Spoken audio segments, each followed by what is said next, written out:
Hello, I'm Simon at Fisks, and this is another Fisks Talks On video, and today I'm going to be talking about viewings and feedback. Now, a couple of obvious things I'm just going to say just to make sure we do cover it, and that is, you're pretty much not going to get sold without a viewing. You do get the odd person, perhaps a buy-to-let investor, who just says, yeah, I want to make an offer, but I'd always strongly recommend that they do actually view it so they actually know what they're buying. And if one person views and there's a partner or a business partner, make sure that both parties have seen it, or everyone that needs to see it, the other decision makers. And the other one is, please let's keep these properties tidy, uncluttered, everything away. They're not here to buy anything that's personal, or your sofa or anything like that. So let's try and make sure that they're there to view the property. So here are the actual bits you really need to know on viewings and feedback, and really what we're always trying to achieve. One of the things that you first of all need to make your mind up is, are you going to have them accompanied or unaccompanied? Now, at Fisks here, we've been doing accompanied viewing since we started in '65. It's a bit of a USP for us. We think they're really, really important. But we do know that a lot of agents will ask you to do them for you, and you might be really comfortable with, if you like, doing the viewing and selling the features of your home. So we understand that, but here are just a few things I think you want to really consider, and why you perhaps should have the agent at least with you to do the viewing, if not on their own. So the first one is, the viewer wants to feel relaxed. Okay, they don't want to be talking to you about how nice they think the decoration is, or what a lovely view you've got, when actually they don't really think that at all.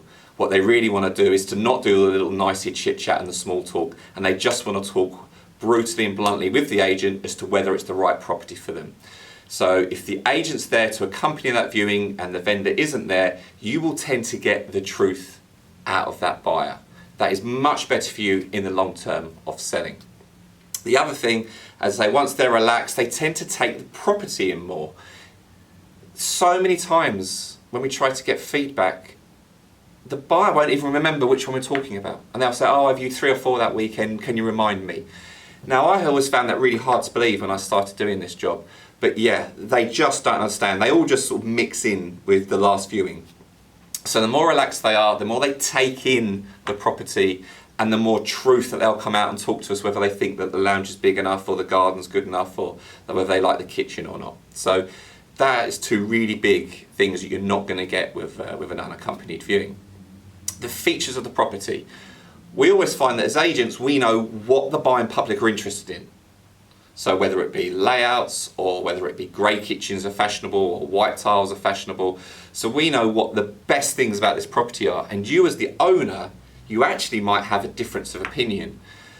What we tend to find is that what the owner is really drawn to is not what the new owner is going to be drawn to. So try and let that agent really push the features and the benefits associated with those features to that buyer.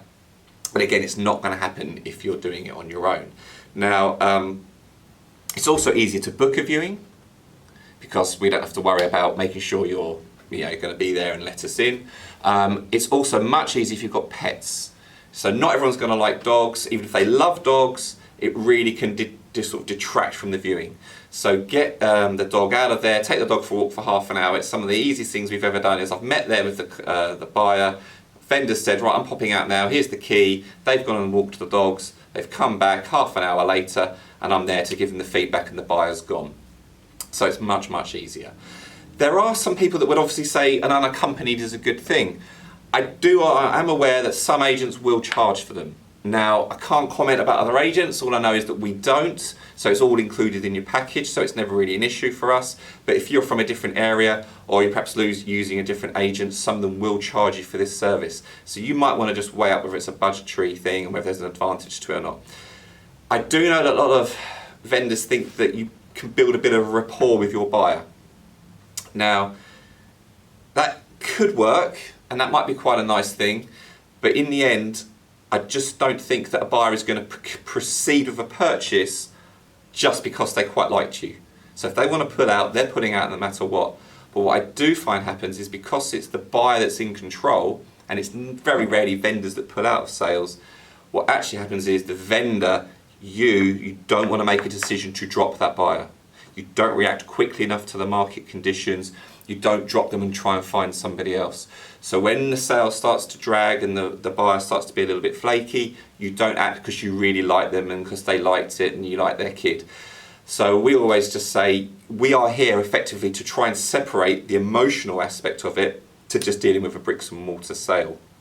So yeah, try and detach yourself and never ever swap numbers with your buyer. It never ever ever works. So that's why we're here. You've got to detach yourself, so let us do the work. Now, when we're on the accompanied viewing, one of the things we can do is, because we've got them relaxed and we're talking about the features and they're there to talk openly because you're not there, is one of the things that we can do with the buyer is get you that instant feedback. Which leads me on to the second part of the video.